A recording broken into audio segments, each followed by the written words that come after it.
Hey, good morning and welcome to Breakthrough Walls. I'm Ken Walls and I'm your host. And today I have the one and only Mr. Ori Spado on the show. Make sure you watch this one and share this out across all your social media platforms. You're going to love this interview. I'll see you guys in a second.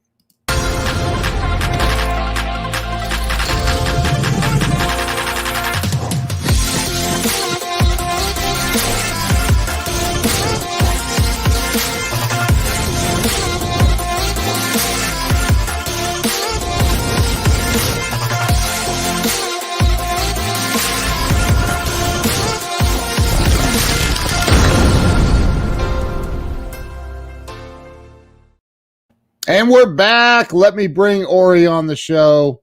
Ori. Uh-oh. Ori.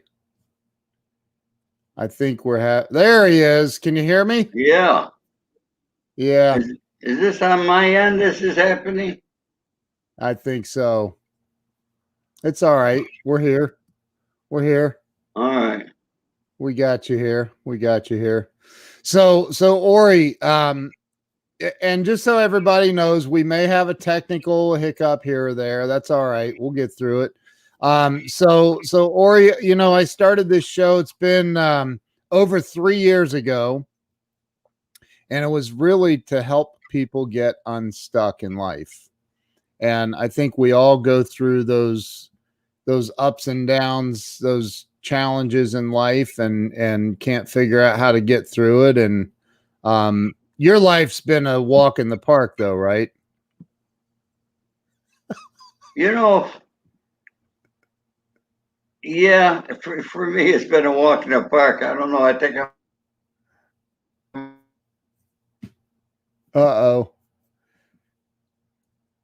Uh-oh, he's frozen.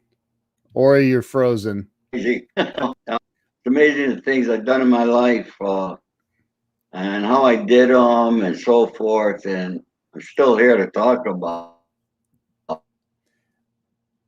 Hey, Ori, I think we have. But I've had. Can you hear me?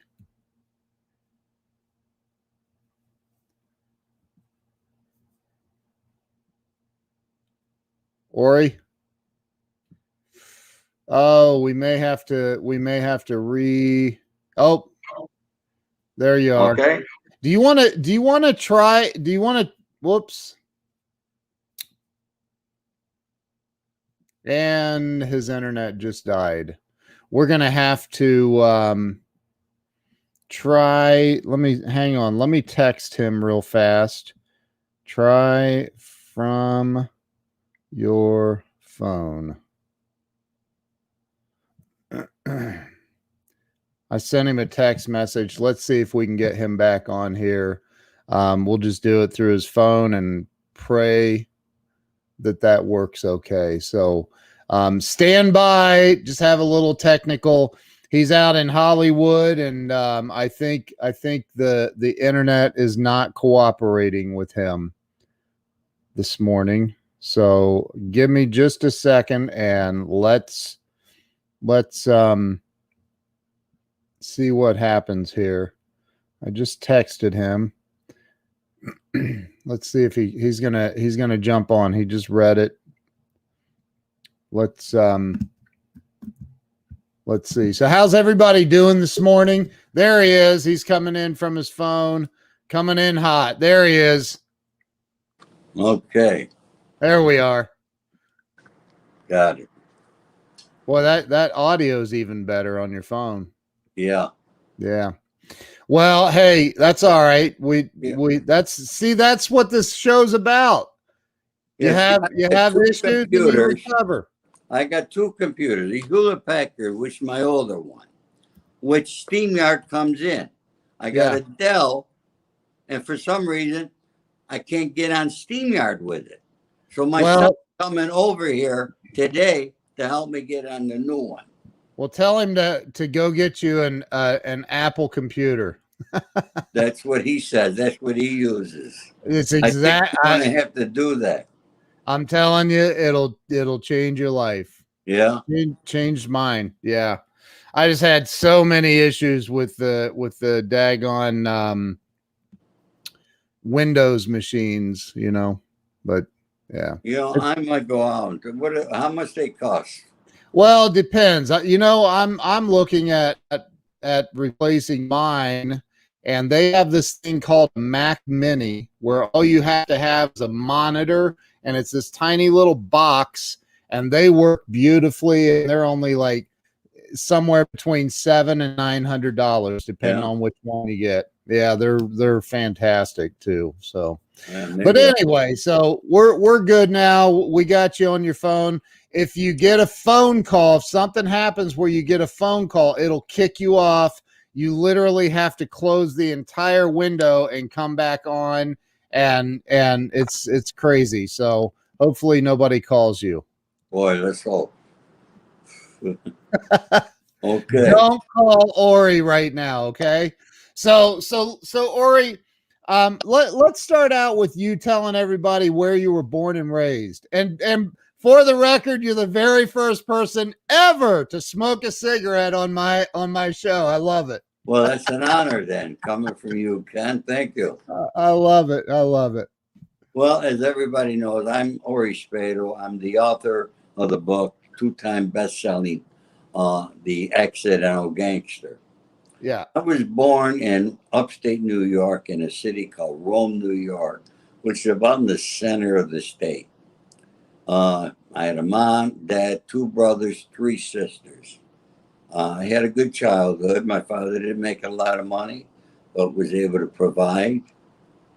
At the age of 18, I joined the United States Army. I served proudly for 3 years. It was an honor to serve my country. After my completion of the U.S. Army, I returned back to Rome, and I ended up in the insurance business with the Prudential Insurance Company. And for some reason, I was a natural born salesman. I was able to sell insurance. I loved it. I enjoyed it. I did a lot of good for people. And I was a member of the $1 Million Round Table. And eventually I ended up opening my own insurance agency. I was a pioneer in the automobile after-sale market with over 250 automobile dealers in the state of New York as my clients. Wow. In those days, I was doing over $3.5 million a year. That led to my first indictment in Syracuse Federal Court, of which I ended up getting 5 years probation. What, selling insurance led to an indictment? Yeah. Yeah. It was a crazy thing. Should have never happened. I was on the verge. If one guy was not so greedy, guy out of Syracuse, New York, the most he ever made in his life was $30,000, which was a lot back in those days. With me, he was making $100,000 a year, and I got him a new Lincoln every year. And I was on the verge of bringing my company on a national basis. And Dino De Laurentiis, the famed film producer out here, was going to raise $12 million. I came out here. We went to downtown LA Motors. I was flying all around the country and doing a lot of things. But I would have been a billionaire today, no question. Wow. Everybody working for me would have been multimillionaires. He got drunk one night with his girlfriend. Why does everything start with girlfriends? I don't know. Okay. All right. And with my accountant, the only people I had to deal with the insurance company, which they did when they had a good salesperson like me. I mean, I was good. And I was doing millions of dollars for the insurance company. But they allowed me to use the float of the premiums to build my business. So I was always 1 month behind in the premiums. And the only one who knew about that was me, my brother, my accountant, and Dick Sikora, the president of the insurance company out of Battle Creek, Michigan. Generali tried to take over my agency, and he said if they didn't give it to him, he would blow the insurance company into the state of New York. However, they did not give it to him. They gave me the opportunity to try to come up with the money. $385,000 was a lot of money back then. Yeah. And we came close, but we didn't get it. I was able to TO the business to my guy, Roy Schneiderman in Buffalo, who took it over. But I ended up with an indictment. This should have never happened, but it did. So what was the indictment for then? I don't. Mail fraud. What was it? Mail fraud, if you can believe that. Holy moly. It took them 6 more months. The statute of limitations would have ran out. Wow. But by that time, I had met a lot of guys like Frank Costello, Meyer Lansky, Carlo, Marcello, Russell Bufalino. I met these guys, and Sonny Franzese. Wow. And somehow they tried to put an organized crime thing into it when it had nothing to do with organized crime. Wow. I mean, I wasn't even that active with those guys. They were just my friends. You follow? Yeah. And so I ended up 5 years probation. Wow. Yeah. And so you're selling insurance. And that was insurance, mail fraud. And I'm going to tell you something. When something like that happened, I go, how's this mail fraud? And I went to the law. I was living in San Francisco. I went to the law library there. I started looking up mail fraud. There was a case where a guy broke up with his girlfriend. And he said, look, I'm going to help you out for a while until you get on your feet. So he sent her a check every week for a couple $100. He did that for over a year and felt she's got to be on her feet by now. And he stopped. That ended up becoming a mail fraud case, believe it or not. So, the laws in our country are so crazy that I can't even begin to tell you. Yeah. Okay. And, I ended up on a RICO charge with the Colombo crime family. I studied the RICO. I studied all these crime bills. And currently now I'm engaging with different organizations, trying to get Congress to change these bills, get away with them, help with prison reform. Our current president wrote the worst crime bill in history, 1991. And that there, if you look at the charts of what happened when he wrote that bill, first of all, he bribed all the states to increase their sentencing guidelines to make it 85%. Now, look at it. If I'm going to come and I'm going to give you $500 million, you're going to take it and do and that's what they did. Oh, now bribery, Joe Biden did. Wow. And they did it. And then private prisons grew up. If you look at the chart, 1991, 92, all right, there's a red line. It goes up like a rocket ship. That was the incarceration of the black people. Then there was a yellow line, and went up just a little, but that was the white people.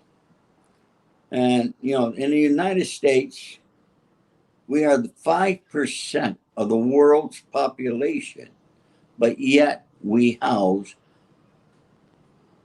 25% of the world's inmates. Why? Wow. Okay, so, and every day there's more laws. Everything. I went to visit my son from here to where my son lives in West Hollywood. There were 13 different laws that I could have broken if I would have gotten caught. I mean, with traffic laws and different parking laws. Right, right. I mean, no matter what you do, they got a law for it. I mean, in Missouri, you spit on the sidewalk, that's a law. I mean, Come on, don't they have better things to do there? You know? No. But You yet know, they don't adhere to the laws. They pass them, and they don't. Nothing happens to them. I think you know these a lot of these people, whether it's on a local level or it's a national level, they I call it busy work. They just pass crazy things that just because they want to justify their position in life. Maybe I don't know. Doesn't make sense. I did 5 years. I ended up pleading guilty to a 924C gun charge. Wow. Okay. That's a 5 year minimum mandatory sentence. When my judge sentenced me in Brooklyn, he said, Mr. Spado, on the robbery charge, I'm sentencing you to 60 days. I was shocked. That was supposed to be 37 months. Right. But then he went on. He said, Mr. Spado, on the 924C gun charge, my hands are tied by Congress. He went just like that. My hands are tied by Congress. That's a minimum mandatory sentence of 60 months. So the sentence was 62 months. Thank you, Joe Biden, for that. And Wow. now, what happened? What happened 2 years ago? The U.S. Supreme Court said that the 924C charge is illegal and unconstitutional and should be vacated from everybody's records. I already did my time. They can't give me that 5 years back. Right. Okay? And you know what? That was signed by Bill Clinton, but he claims that he did not know that minimum mandatory sentence was in that bill. He said years later he would have never signed it if he knew that was in there. And see, that's an example of how Congress slips in things into other bills, and even the president and his people don't even know about it. And there's currently a bill on the Congress floor, H.R. 2668. I became a major advocate of this bill. The U.S. Supreme Court voted 9-0 that it's illegal and unconstitutional. But yet, our 117th Congress, under Nancy Pelosi, has submitted a bill to try to give the FTC those same rights back. It's crazy. Why? Okay. They have a friend of mine, Mr. Jay Nolan, former professional baseball player. He's like my brother.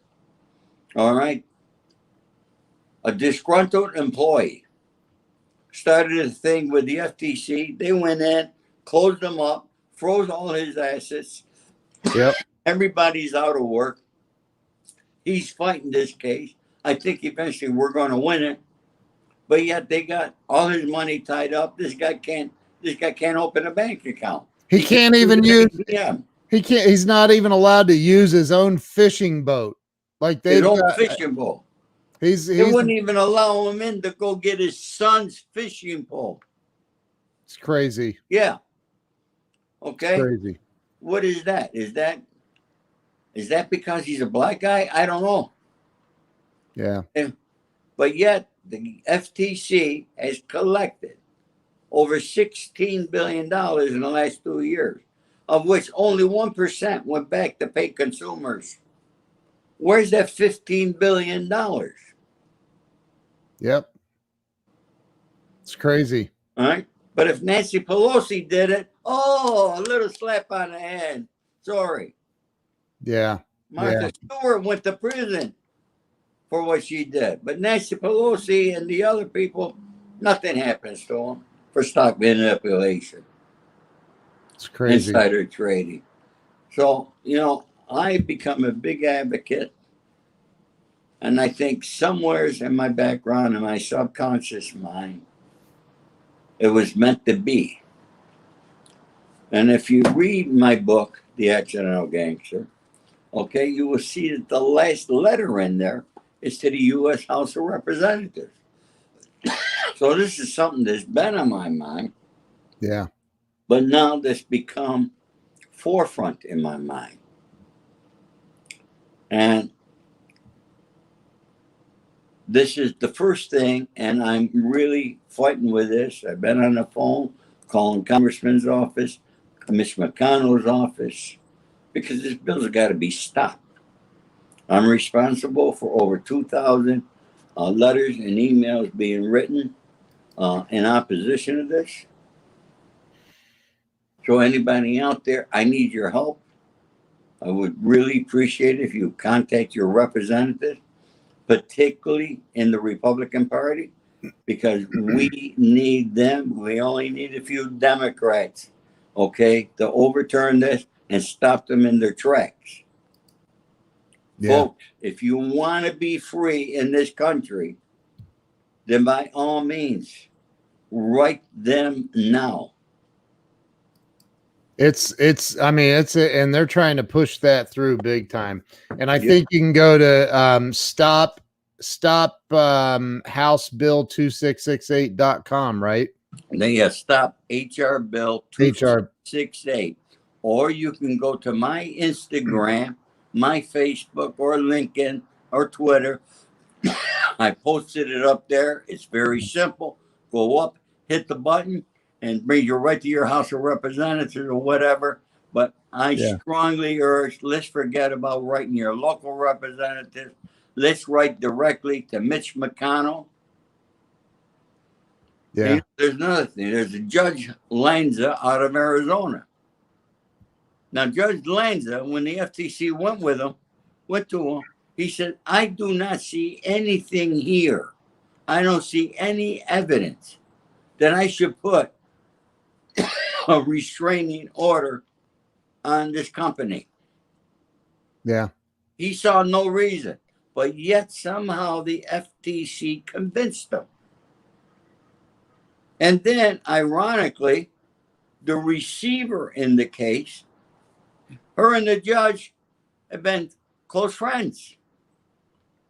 And they're really taking the money out of the company and bringing it right through the coast. That's not.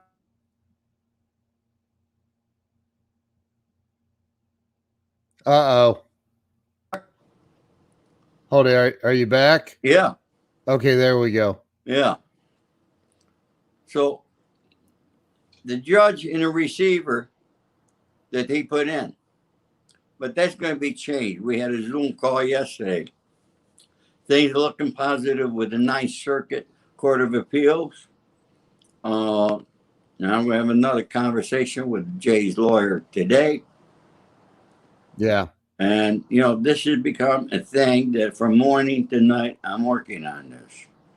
Well, let's go back to your life story. I know it's your current life. Compared to this. Well, I want to, look, man, I know that you became known as the Hollywood fixer. The Hollywood boss or what was the term? The mob boss of Hollywood and the Hollywood fixer. Yeah. So here you are you started your insurance career in New York, and I love what you're just firing up a cigarette. I love that. So funny.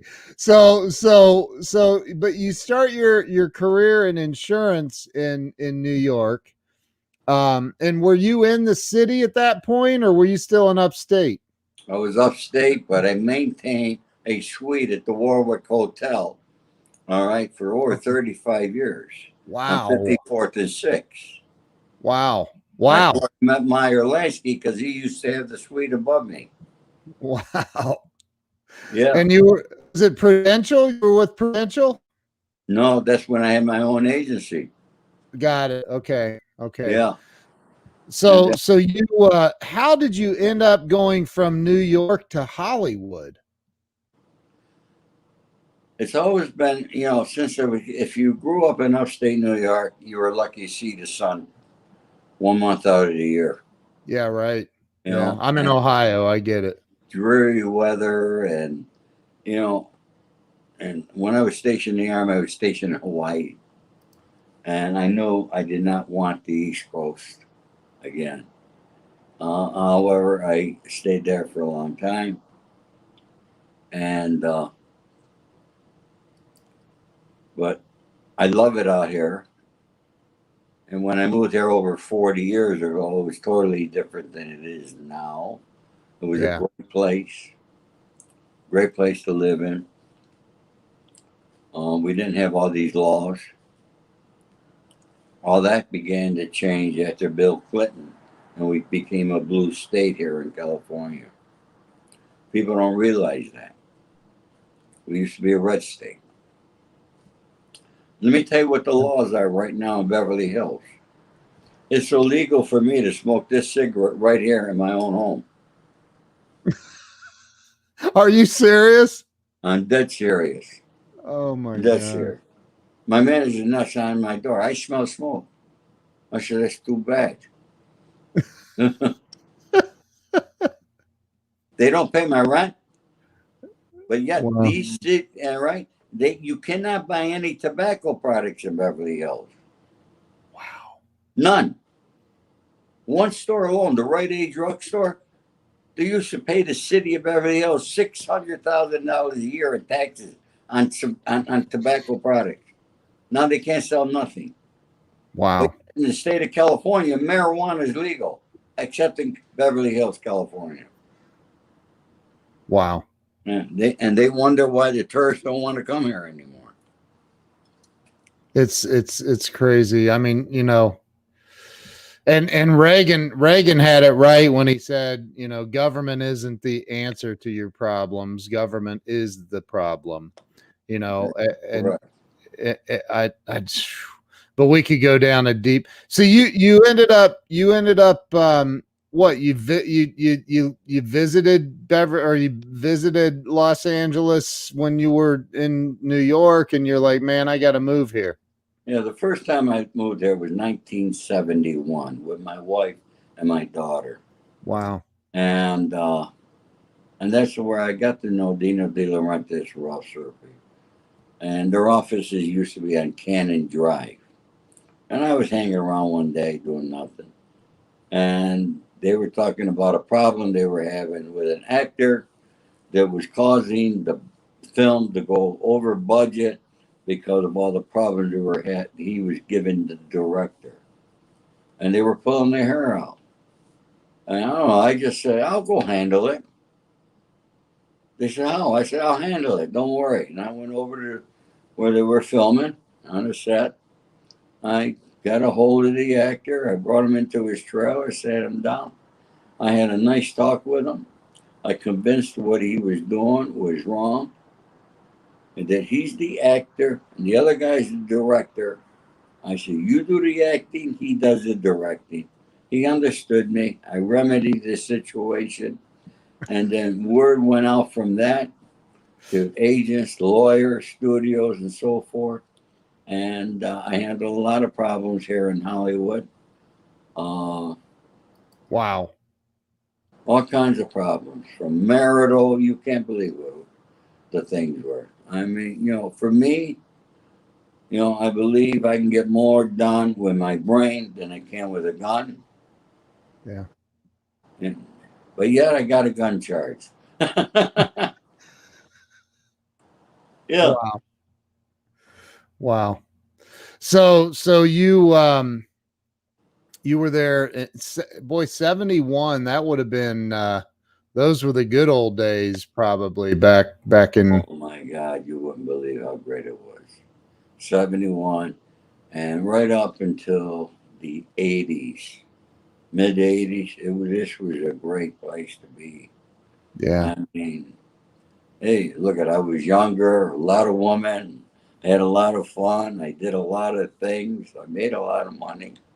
Yeah. And I was traveling back and forth. I was in Florida, Vegas, New York, Chicago, I've been all over the country, London. I'm very well known in London, and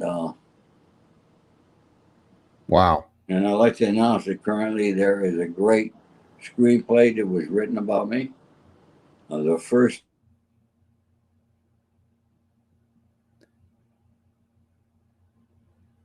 Are you there? yeah, Okay. It came back. yeah, You came back. yeah. People are First, calling you, aren't they? huh? They're calling you, aren't they? Yeah. They call it the So wrong time. I wish there so was something on the phone. Do not disturb. so with the and hey, it's miraculous it's working because normally when you get a phone call in here, it cuts it out and you have to leave and come back. Well, see, this is an Apple phone, so I Yeah. get a Mac, like you said.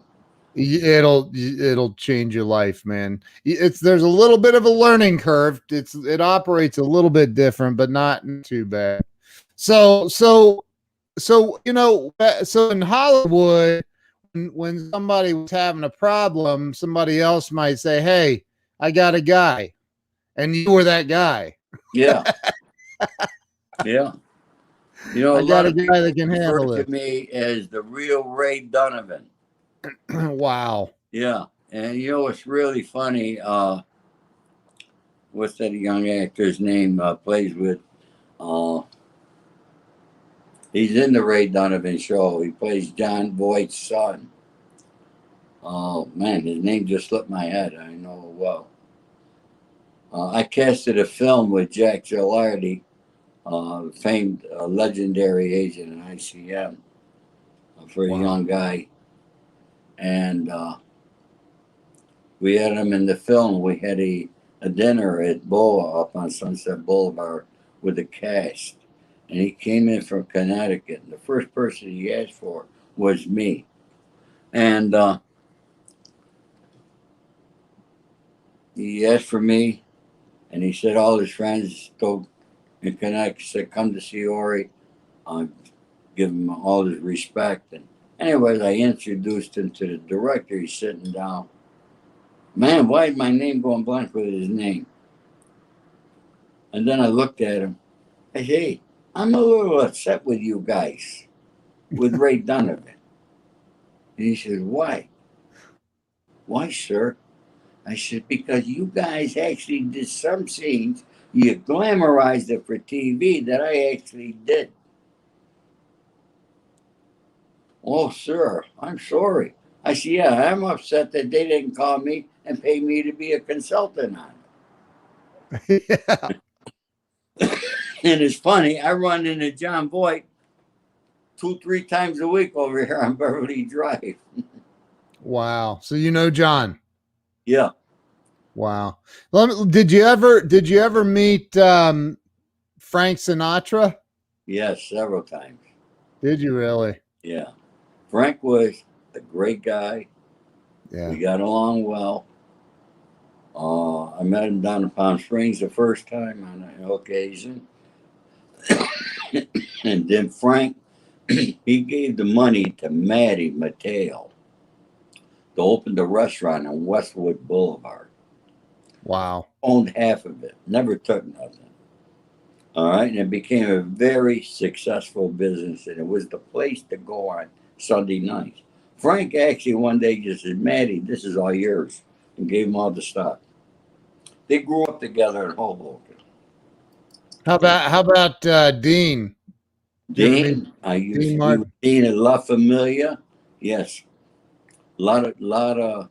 You know, I actually got. I never got involved in pictures, but my son was a young kid. We're having dinner. He got pictures with Dean Martin. Dean Wow. was a great guy. It's too bad what happened to his son that really destroyed him.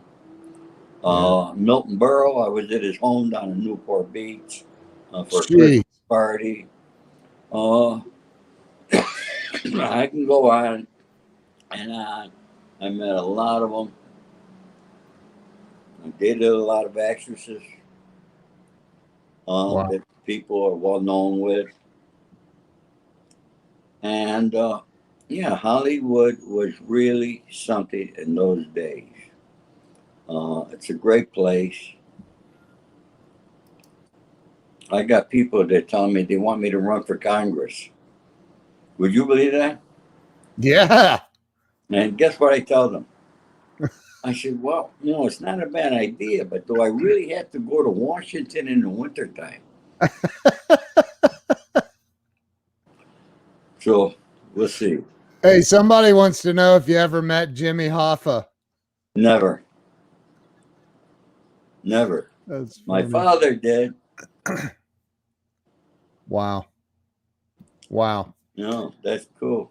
My wife's on here. She said she always wanted to go to Palm Springs just to be where those guys were. She does love that era. She loves the Rat Pack. And she says the best movie era 1935 to 1955. Yeah, well, I'll tell you, my dear friend out here, you got to understand my life. Here I am in New York with the underboss of the Colombo crime family, Sonny Franzese. Jeez. My friends for over 40 years until his death. Okay, we were talking days before he passed away. Wow. And then out here in California, my best friend was Jimmy Cacci, who was the boss of Palm Springs. Wow. And the underboss of Los Angeles. And you can't believe, I've been with Sonny, you're with me, fuck Jimmy Cacci. I can't say that. And Jimmy Cacci, freak him, you're with me out here, you live here. Oh, it was crazy when I went out with those two guys. Eventually, Jimmy's brother, Bobby, went by the name Bobby Milano. Maybe you heard of him. He was a great singer. His real name was Charlie Cacci. He was married to Keely Smith. And so she was performing in New York at the Park Lane Feinstein's. So I brought Jimmy back, invited Sonny, and I introduced the two of them. And that's how they met. Wow. So didn't you ever, so you're running around with, these are some very well-known, it is what it is, man, right? They're mobsters. Right? Ken, best guys in the world. Did you not have any fear of like, wow, what if I screw up or do something wrong or, piss somebody off? And was there no fear? Nothing. No. Look, what's the worst that could happen? What's the worst that could happen? I asked Jimmy Hoffa. We're going to die anyways. We're going to die someday. People don't realize our most important asset is time. If you live your life, no matter what it is, you do the right thing because it's the right thing to do, you have no problems. I never got involved in anybody's problem unless I was asked to remedy the problem. Okay? As far as, Sonny used to tell me, hey, you got to tell me everything. If that guy's doing something, you got to tell me. I go, yeah, sure, Sonny. I would never tell him because if I went to Sonny and said something about Ken, that makes me a rat. You know what I mean? So, you got to know the politics of it, too. There's politics in that, too. Yeah, don't be telling Sonny anything about me. Come on, man. Jeez, I don't need that. So I get that. And that's, dude, that's old school as well. People don't, I don't want to say everybody, but there's a lack of integrity, I think, surging through the veins of our country. And it sounds like you held yourself to a very high standard. I do. And, I hope to try to instill that in others. I try to motivate people. All right. I've had several businesses besides the insurance business that I brought to $1 million companies, particularly in the sales organization. I'm very extremely good at hiring and motivating salespeople to make money. Yeah. I never had a job. I never had a salary. I would never take a salary. And I would never pay a salary for a sale because you can make more money on a commission basis. Yeah. Yeah. I'm with you. Same. I'm the same exact way. And I can't stand, I love salespeople who are like, hey, does this job come with a base salary? Like, what the heck? Get out of here with that. Come People on. ask me for that. I go, "Good, there's the door, leave." Yeah. Yeah. There's your base. It's right there. So you wrote this book, and if you would hold that up so everybody can see it, I'm going to give you full screen again. So you wrote this book, and it's called The Accidental Gangster. From insurance salesman to Hollywood fixer. So Ori, how do you become an accidental gangster? I mean, there's got to be some thought that goes into I'm going to be a gangster. I mean, You know, I'm not one of those guys that were brought up in Brooklyn. Their father was in it and all that there. All right. yeah, And, I mentioned names that were all bosses that I had met. Okay. And that's another reason why I never became a made man. I never wanted my button. I turned it down twice. Okay. yeah. Once in New York, once here in California. And thank God I never took it. But,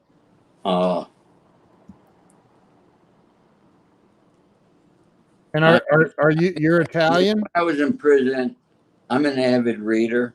I Yeah. am to this day. I read over 300 books in prison. And when I would walk the yard, hey, you got nothing but time, you're thinking. And I thought if I ever wrote a book, I'd call it The Accidental Gangster. It was an accident. I don't know. But you know what? Truly, it was not. Okay? And I tell everybody this, and I want to tell your viewers this. It was my destiny. Okay? I feel it was laid out for me.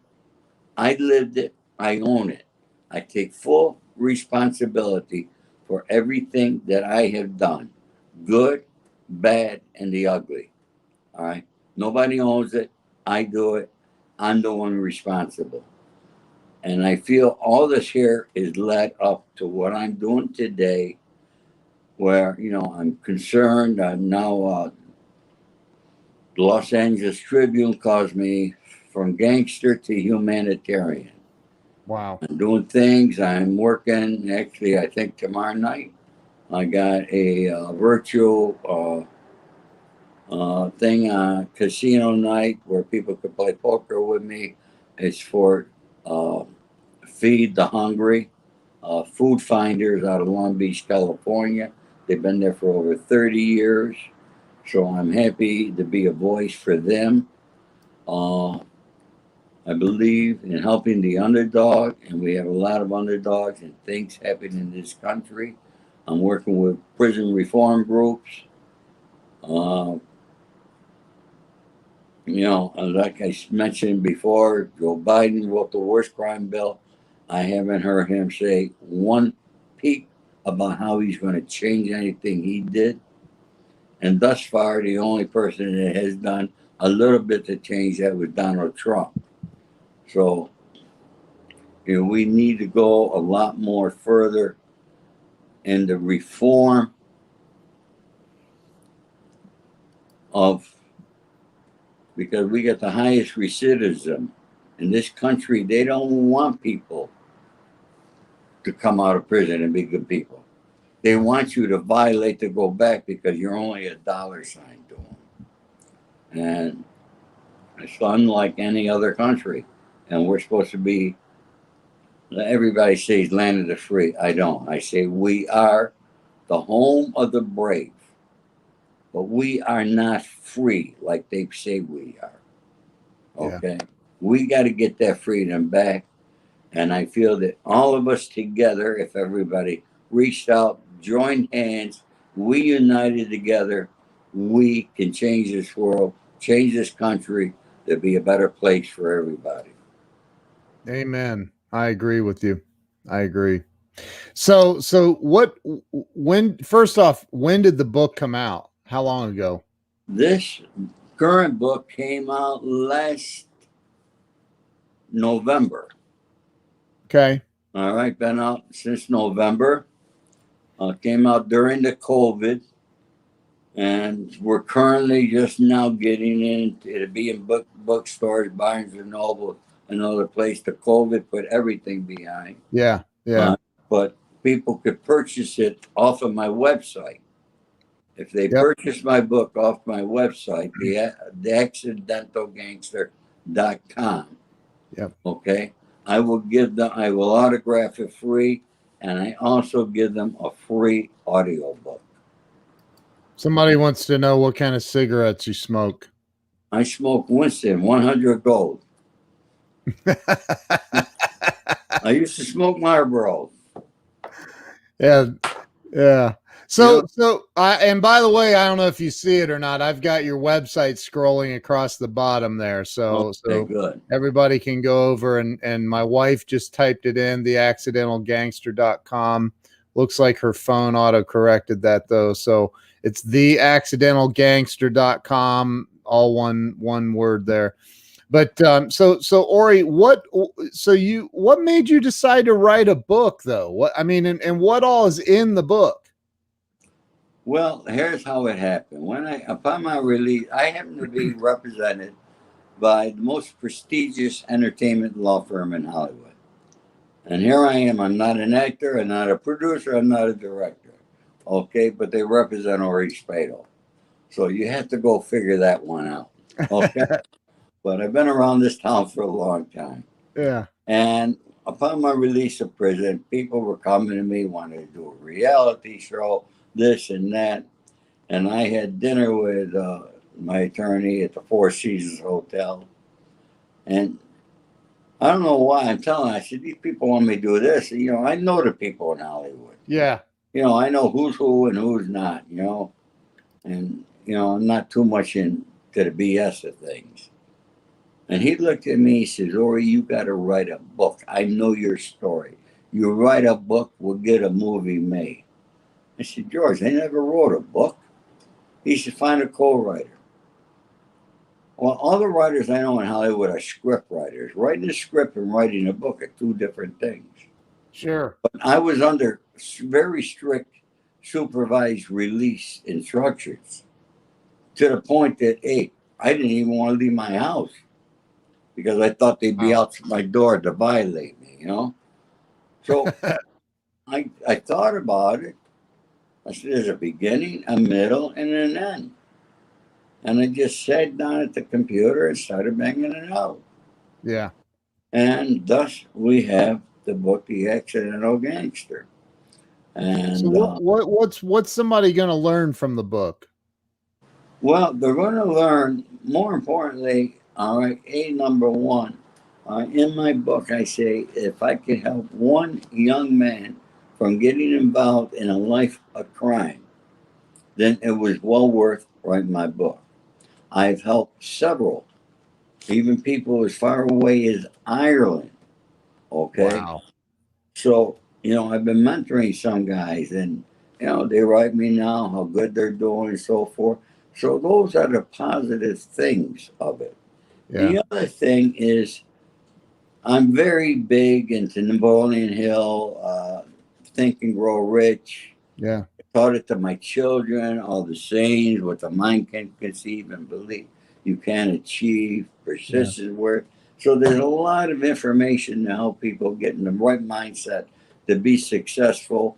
And they could learn, you know, from the businesses that I've had and, you know, and the failures that I had.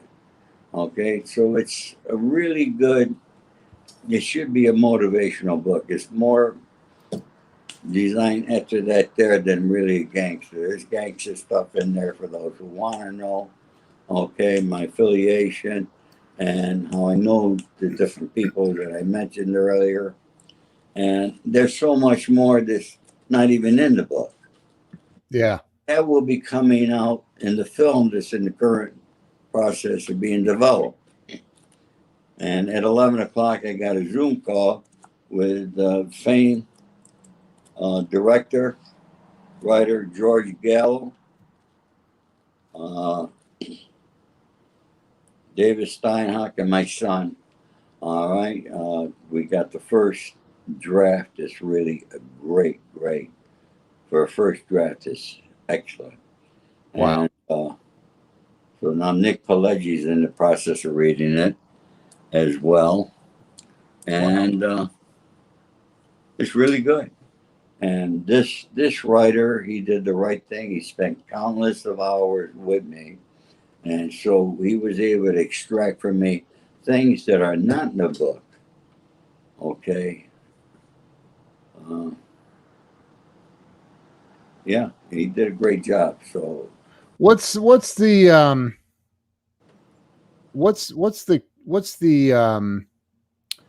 was there anything in this journey with these folks that you were friends with? Was there anything that stopped you in your tracks that made you go, wow?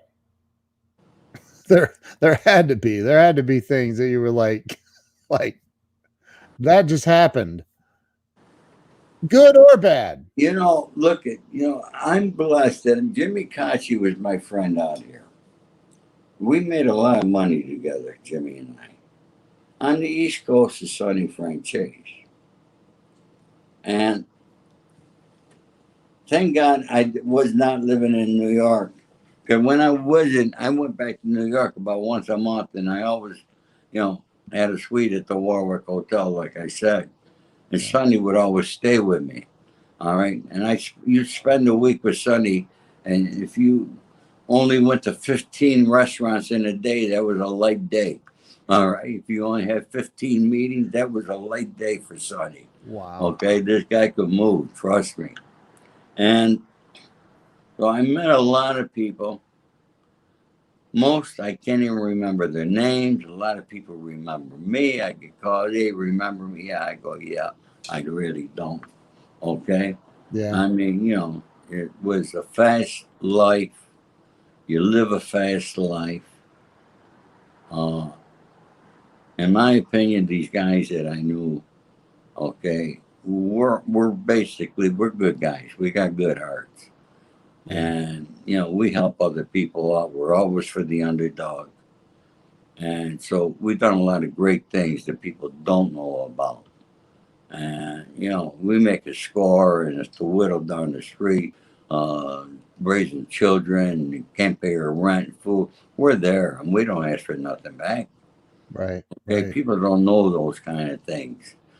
They know what Hollywood has glamorized us to be. Yeah. Okay, but they don't know that when it was first organized back in Italy and Sicily, all right, in the 1800s. Okay, it was when Sicily was invaded and taken over by the French, and the French were, on Sunday afternoons, were raping the women who were, you know, walking in the park with strollers with their kids. And then the guys got together and said, we have to do something and take care of our own. So thus the mafia was born. And it's shot right through Italy and, it's around the world now. Yeah. But that was always the whole crux of it, that we take care of our own. Yeah. We never went outside of our boundaries. You know what I mean? Yeah. If there were killings, we never went outside. And contrary to what people think, we're not contract killers. Okay? Right. Okay? People think, Right. oh, yeah, they can go to a mafia guy and pay him money to kill us. No. Okay? You do it for nothing when you're told. Okay? So, there's a lot of things. But, getting around, I knew the day would come that I'd probably be arrested. Not for what they did arrest me for, but maybe perhaps for other things. Yeah. I never dreamed I would be on a RICO indictment out in New York because of the fact that I'm living out here in California. Okay. I thought that Wow. would separate me enough. But obviously it did not. 1997, an FBI agent, when they tried to get me to become an informant for them, and I refused. He said, I will see the day you are chained, shackled, put on Con Air, and brought to Brooklyn. 1997. I laughed at him. 2008, he made it a reality. Wow. Made it a reality. 11 years. So if anybody thinks, hey, I'm going to get away with stuff, not in today's world, my friend. Okay?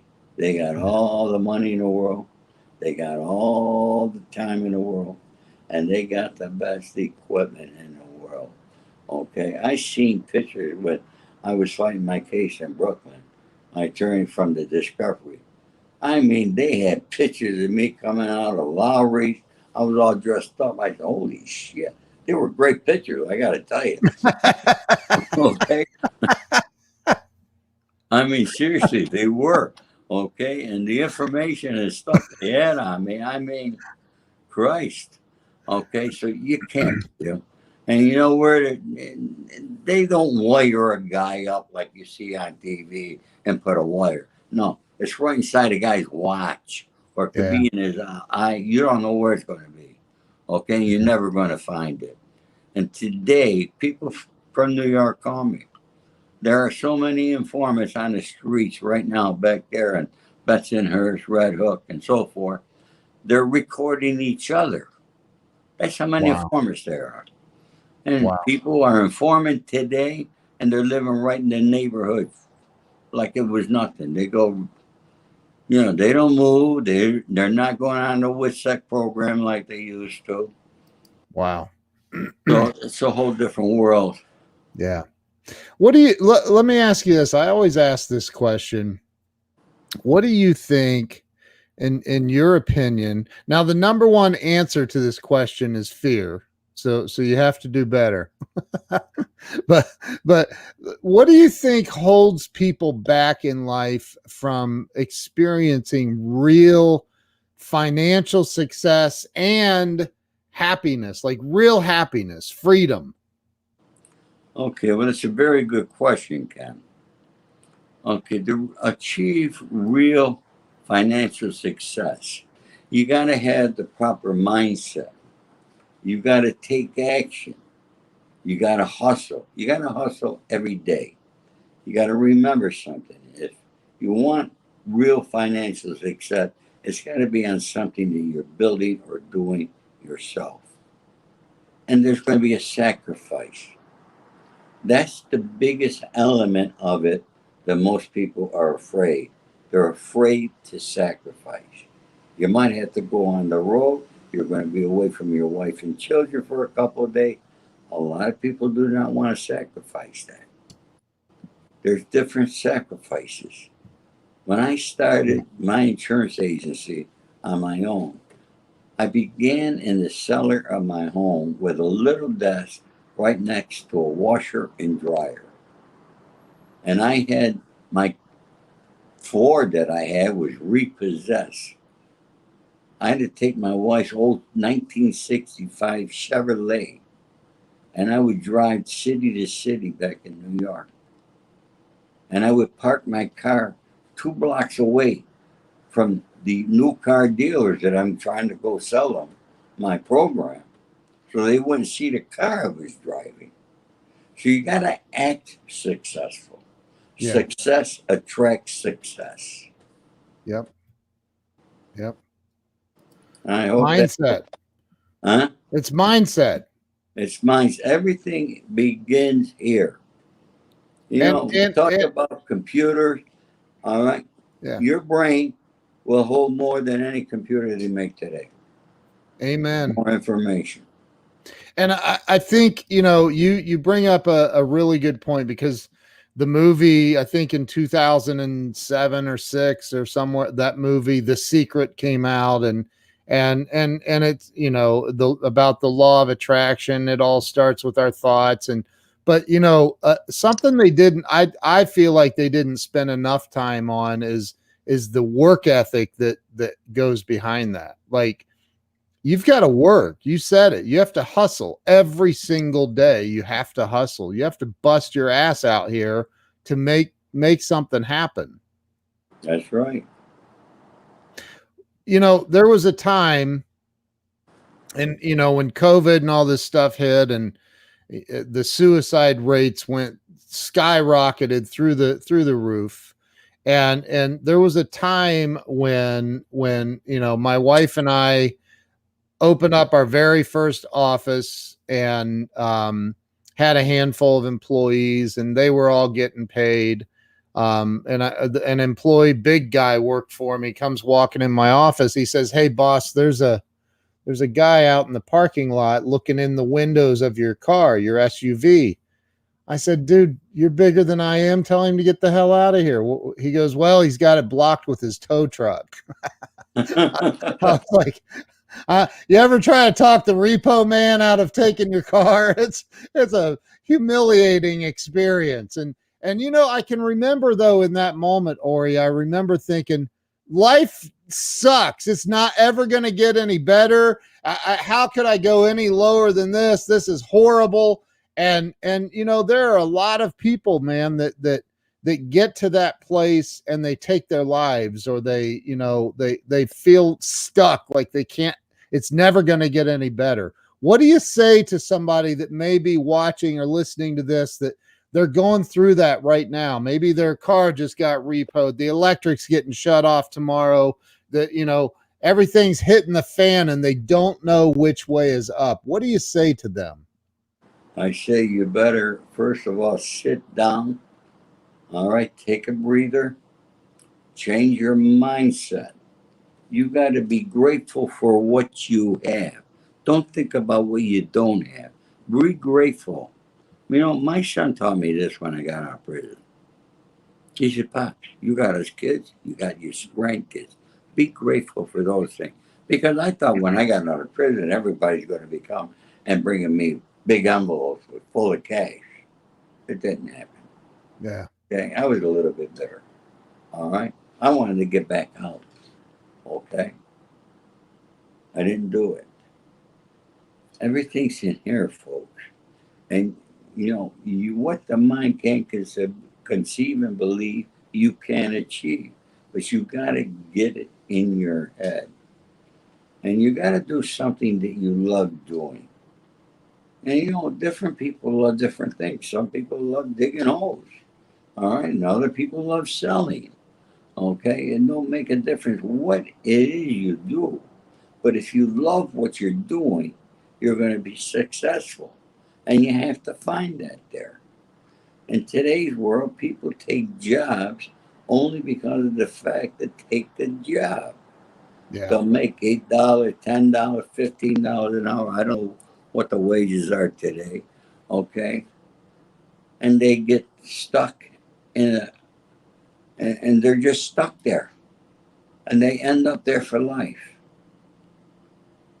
Yeah. And it's unfortunate that, you know, a lot of people think that way, but not everybody is going to become a success either, Yeah. because people are afraid to take that first move. And you got to realize with success is going to come failures. But for every failure you have, the closer you are to success. I Yeah. hope that helps.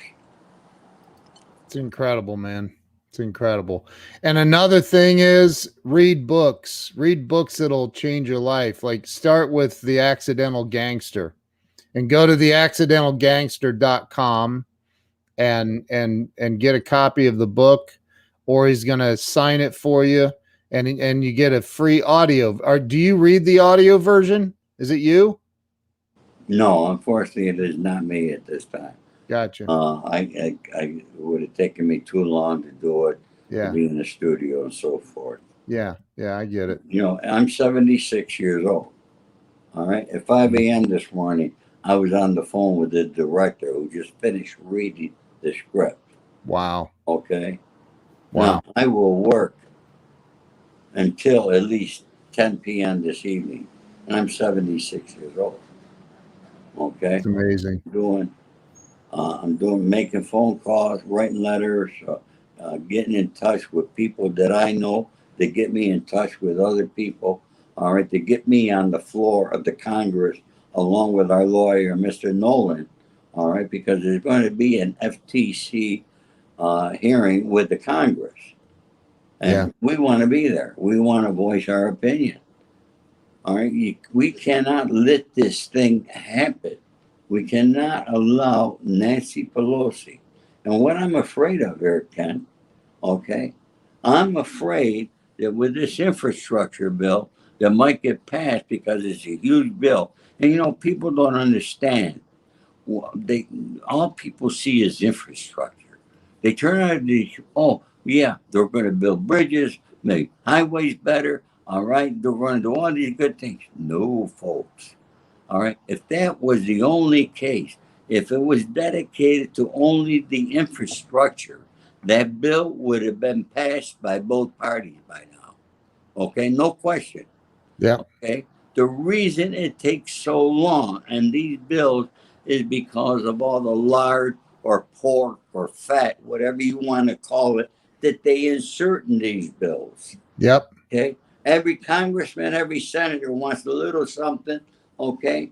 And everything involves more money. And you got to follow that money to see who it's really going to. Because if you think these people are taking jobs in the represent you in the U.S. House of Representatives for that $170,000, which is more money than most people make. But if you think they're taking it just for that, okay, you got another guess coming because that's peanuts compared to what they walk out of office with. Yep. These people, these politicians, a lot of them go in making $170,000 a year, and 4 or 10 years later, they come out multimillionaires. Correct. How is that? How is that? Well, people don't realize. They don't understand. People don't read. Okay? When I moved to California in 1971,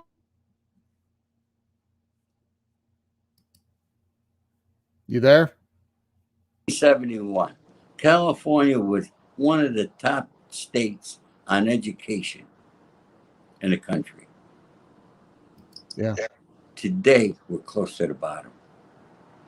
And that's the problem. All right? Our kids are not getting educated. People are not reading. Okay? People are listening to news. Okay? And that news is designed to create negativity into your mind to get you to think off the track of what they're really doing. Yeah. Okay?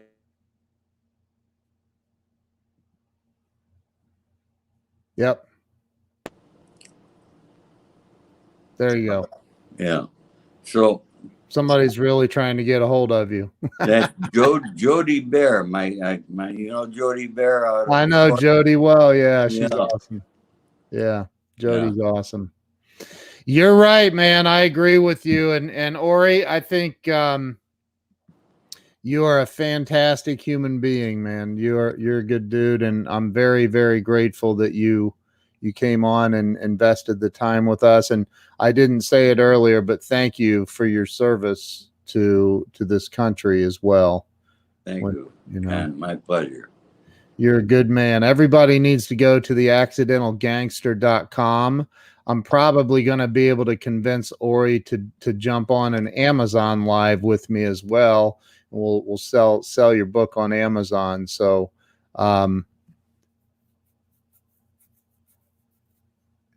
okay. I one time, Ken, trying to get a hold of me here. There you go. There you go. You're back. It cuts your audio out for a few seconds. Yeah. But anyway, so Ori, thank you so much. I appreciate you being here. Don't hang up on me, but I am going to end the live stream. I'd like to chat with you for a minute. Yeah, and I'd like to do that Amazon with you. Yes. Yeah, we'll definitely do that. So thank you so much. Thank you for everything that you're doing to help the world and for the time you invested with everybody here this morning. So everybody make sure you go follow Ori Spado on Instagram, on Facebook, follow him everywhere, and go pick up a copy of his book and read it. I'm excited to get a copy myself. So Ori, thank you so much. I appreciate you. Thank you, Ken. And you guys, if you haven't shared this out, share this out to your Facebook pages and excuse me, everywhere else. So thank you so much. We'll see you guys later. Have a great day. Ori, thank you. Thank you.